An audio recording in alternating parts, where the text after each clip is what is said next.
I'm Chip Bachara, Managing Partner of Bachara Construction Law Group with offices across Florida.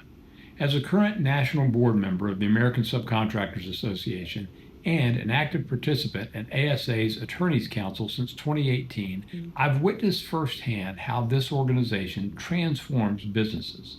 ASA empowers specialty contractors and suppliers through invaluable resources that help you navigate risks and challenges efficiently.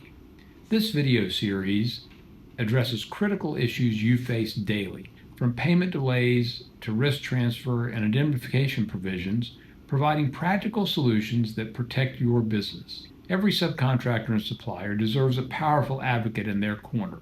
ASA is that partner, offering education, representation, and a network of industry professionals committed to your success. I encourage you to invest in your company's future by joining ASA today at www.asaonline.com. That's ASAONLINE.com. Thank you. In what circumstances or under what circumstances are you willing to write a blank check, right? Because defense and indemnity can essentially be a blank check. When we get a list of potential arbitrators for a particular matter, we know that these are either lawyers who practice construction law, they understand projects, they understand the scopes of work, or sometimes they're engineers who are retired or contractors who are retired, and they want to take on this role as being a decision maker and help in these disputes.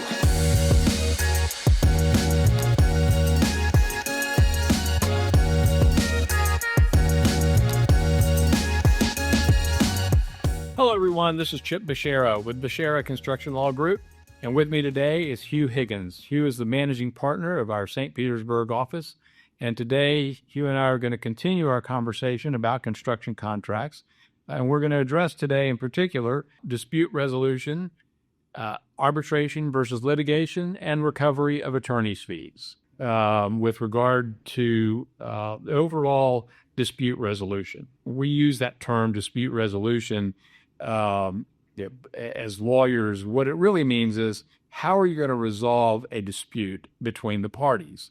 How is it, are we going to settle this? Are we going to court? Are we going to arbitration or some other format that we put in place? And what you will typically see in construction contracts is that the parties will agree that they will go to arbitration, or if there's no agreement to go to arbitration, then it will go to litigation in the court system. And let's talk a little bit about those distinctions, because those are the two most common. You're going to have arbitration, litigation, and of course, maybe in both of those situations, what we see very commonly now in construction contracts is that there is a step that has to be taken ahead of time, and that is to go to mediation. It's what they refer to as pre-suit mediation. I know you and I both had a number of those. Tell me what's your view on pre-suit mediation and the success of those. Lawyer answer, it depends. Right, yeah.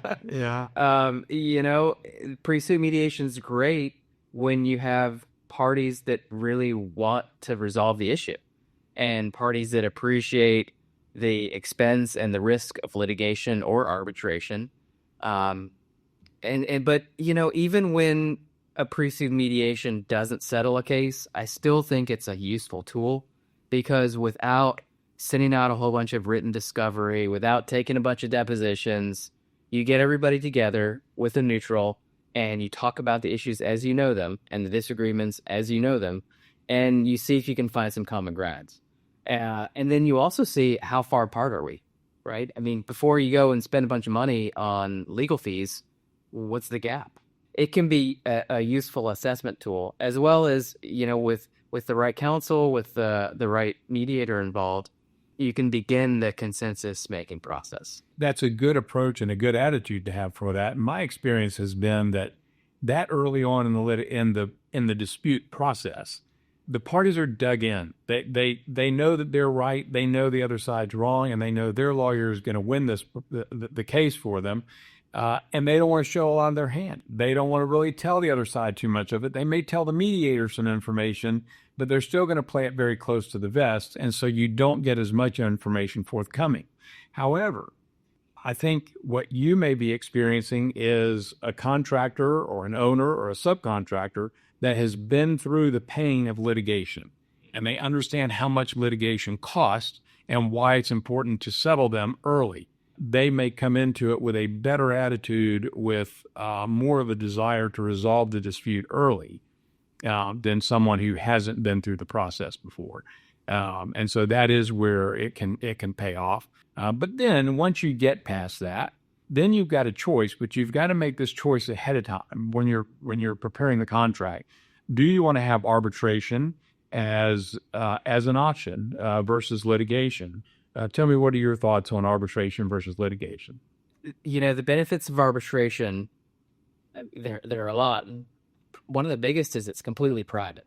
And for some clients, the ability to have a completely private forum, something that's not in the public record, it's not going to be blasted all over the press, that could be a huge benefit. Also, the discovery can be much more streamlined in the arbitration process, depending on the types of rules that you've agreed to in the contract.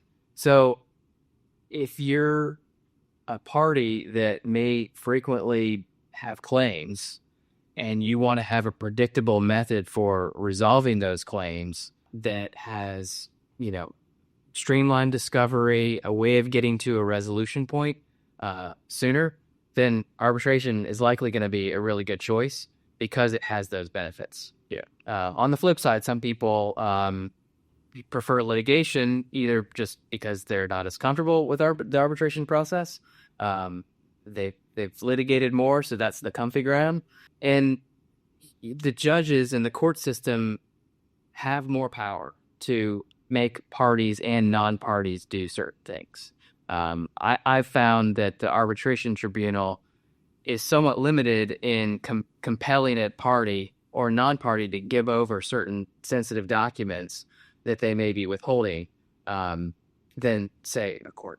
And another one of the advantages to arbitration, and especially for contractors and trade contractors, is that you typically have a judge, a trier of fact, an arbitrator, or a panel of arbitrators. We'll talk a little bit about that.